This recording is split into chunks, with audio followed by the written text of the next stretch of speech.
በዚህ ዓለም ደስተኛ ሆናለሁ ካላችሁ በፍጹም አትልፉ፣ አትሆኑ። በቃ ምን እኔ ነው እንቅጩን እነግራችኋለሁ። ደስተኛ መሆን ፈልጋችሁ ነው?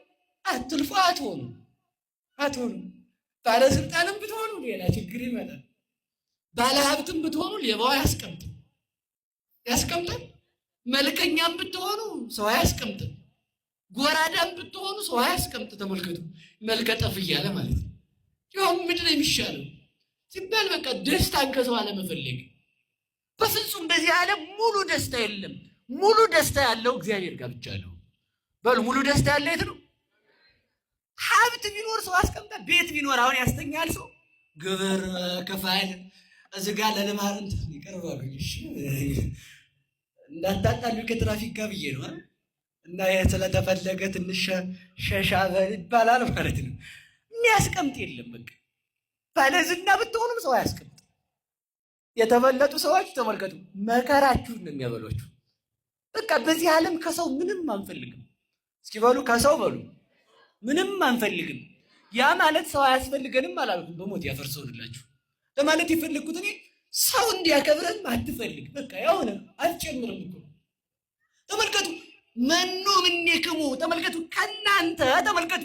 ዘይክል አጻይዶ ወይ አጽልሞ የራሱን ጸጉር ቀዩን ጥቁሯን ነጯን ጥቁር ማድረግ ይቻላል ወይ ይላል። አዎ እንችላለን ነው የሚሉ መቼም የከተማ ሰው አላሉ። አንድ ልጅ ውሃ ወደ ታች ነው የሚፈስ ሲባላሉ እኛ ጋር ወደ ላይ ነው አላለ። የከተማ ልጅ ቧንቧ ነው የሚያውቀው እሱ። ትልቅ ችግር እኮ ነው። እና ተመልከቱ ምንድነው መሰላችሁ እያልኩ ያለሁት እኛ በቀለም እናደርገዋለን፣ እሱ አይደለም ያልኩ። ነጭ ሆና እንድትበቅል ማድረግ አትችሉም። የራሳችሁን ጸጉር ነጯን ጥቁሯን ነጭ ማድረግ ካልቻላችሁ ከሰው ምንም የምትፈልጉት ነገር አይኑር። ደስታችሁ በእግዚአብሔር እጅ ነው ያለው። ሰው አመስግኖ የሚጨምርልህ ክብር የለውም፣ እንደውም ይወስድብሃል። ሰው ካመሰገነ ባዶ ቤት ነህ አንተ። በቃ አለቀ። እውነቱ ነው። ሰው እያመሰገነ ካለ በሞት ያፈርሰዋል። እየሰማችሁ ነው? የኔታ ይላል። አቤት 100 ሺህ ብር ይዤ መጥቻለሁ እልል ይባልልኝ ይላል ሰው ማለት ነው። እዚህ ጋር 100 ሺህ ብር ይዘው መጥተዋል እልል በሉናቸው ይላል ሰው። እንግዲህ ማለት ያስነካዋል። እንዲያ ተባለ ጨረስኩ ሩጫዬን ይላል ማለት። ካልተባለ ችግር ሄድ እንግዲህ በቃ ከተባለ በልተውታል መሰል ቄስ ይላል ደግሞ ሰውዬው። በቃ እናንተ እኮ አታስቀምጡም መከራ ማለት ነው። ምን አገባችሁ ቢበላ ባይበላ እንዴ? ሰጣችኋል አይደል? እውነቴን እኮ ነው። እውነት እኔ እንብላ አላልኩም። ደግሞ ሰው አሁን እንዲበሉ እንዳንነካቸው ነው የሚል ወጣቱ ተንኮለኛ ነው። እኔ እንደዚህ አላልኩም። እውነት እንደዚህ አላልኩም። እኔ ለማለት የፈለግኩት ተመልከቱ፣ ያንን ብር ለማን የሰጠ ነው? በሞቴ ንገሩኝ። ቅዱስ ዮሐንስ አፈወርቅ ይላል አንተ ጅል ምን አይነት እብደት ነው የያዘ ይላል። ይህን ሁሉ ብሎ ማለት ነው ይልና ወርቅን ሌባዎች ባሉበት መካከል እኔ ቤት እኮ ወርቅ አለ ብለህ በኬሻ አድርገው ወርቅ ነው የተሸከምኩት እያልክ አደባባይ ትዞራለህ ይላል። በየት መካከል በሉ በሌባ በሉ እንጂ ትዞራላችሁ። ከተማው ሰው መሳችሁ የሚያደርግ አይ ብር ትንሽ ናት ያስኳት 100 ብር ለትራንስፖርት ይበቃኛል። ሌባውም ችግር ነው። አሁን ሰው ምን አድርጓል መሰላችሁ? እንደውም ታች ስልክ እየያዘ እንዳይወጣ ኮልኮሌ ስልክ መያዝ ጠቃጠቁ። ሌባው አስቸጋሪ ሲሆን ማለት ሌባ ፈርተህ ገንዘብህን ቤት ከተውክ ሌባ ሰይጣን ባለበት አደባባይ እኔ እኮ ይሄን ያህል ብር ነው የሰጠሁት ካልክ በከንቱ ውዳሴ ውሰድብኝ እኮ እያልከው ነው። ሰይጣን እንዲወስድብህ የሰራውን ስራ ለምን ይልኝ ትላለህ?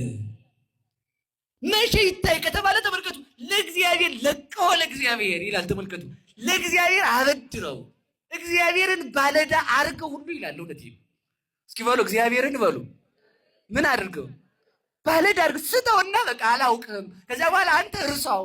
አሁን ተመልከቱ፣ ሰው ኃጢአቱን ይረሳል። 100 ሺህ ብር ለዚህ ቤተክርስቲያን ቢሰጥ እስከሚሞት አይረሳትም።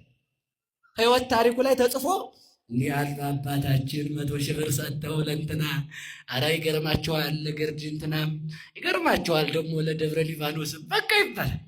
ስንክሳር ማለት የሰጠኸውን እርሳው ነው። እንግዲህ ለማን ነው የሰጠኸው? በሉ ንገሩኝ። እኔ አንድ ነገር ልንገራችሁ። ስንሰጥ ለእግዚአብሔር ከሆነ የሰጠነው እግዚአብሔር ለምን ደበቀብን የሚል ጥያቄ አንሱ። እስኪ በሉ እግዚአብሔር በሉ ለምን በድብቅ እንዲሆን ፈለገ? አንደኛ ሌባ እንዳይወስደው። ምክንያቱም አንተ ጋር ከሆነ ያንተን የህሊናን በር ሰብሮ ሰይጣን በከንቱ ውዳሴ በትዕቢት በቃ ያደረከው ትዝ እያለ ይገርምሃል። የቤተ ክርስቲያን ሲሰራ እኔ እኮ ነበርኩ እዛ ቆሜ ሳሰራ የነበረ። ይገርምሃል። በቃ ከዛ የዝና ያሰው ይገርምሃል እንትና ቤተ ክርስቲያኑን ያሰራ ሰው ነው ወሰደብህ። ይኸውልህ አማን ብለክሙ ነሱ ሴቶሙ እውነት እላችኋለሁ እንደሱ ያለ ደግ የለም ብለው በሰው ዘንድ ተመስግነው ቀሩ ይላል። በማን ዘንድ በሉ ንገሩኝ። እግዚአብሔር ለምን ደበቀ? እስኪ ለምን ደበቀ በሉ ንገሩኝ። ይሄ ጥያቄያችሁ አይደል? በጠላታችንም በወዳጃችንም ፊት ሊሰጠን በሚል ርዕስ ለዝጋው። እስኪ በወዳጃችንም በጠላታችንም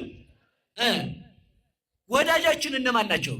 ቅዱሳን መላእክት በሉ እንጂ ሐዋርያት፣ ነቢያት፣ መነኮሳት፣ ካህናት፣ ሰማዕታት እነዚህ ሁሉ ይመጣሉ። ጠላታችን ማን ነው? ሳጥናኤል ከነ ሰራዊቱ። መቼ ነው ዋጋህን የሚሰጥ? በዕለተ ምጽአት ና አንተ ብራብ አብልተኸኛል ና። ከዚህ በላይ ክብር አለ ወይ? እግዚአብሔር እንድትደብቀው የፈለገ በዓለም አደባባይ ሁሉ ሊመሰክርልህ ነው ይላል። በየት ሁሉ በሉ ንገሩኝ። እንግዲያውስ እንትጋ። እዚህ ጋር 50 ሰው 1000 ሰው 10,000 ሰው ባለበት መካከል ከምትመሰገን አእላፍ አእላፋት መላእክት አእላፍ አእላፋት ደቂቀ አዳም ባሉበት መካከል እንድትመሰገን ብሎ ነው። ለዚያ ጊዜ እንድንደርስ የሰራነውን ስራ እንድንደብቅ መድኃኔዓለም ይርዳን፣ መድኃኔዓለም ይርዳን። ከዚህ በኋላ ብትሰሩም ባትሰሩም ዝም ሲባሉ ዝም በሉ። ከሰራችሁ መርሳት በቃ። ለማን ነው የሰጣችሁት? ለማን ነው የሰጣችሁት? ለእግዚአብሔር ለምን እንሰጣለን ካልከኝ አንተን ጠላት ገሎ ይወስድብሃል። እግዚአብሔርን የሚገለዋል እግዚአብሔርን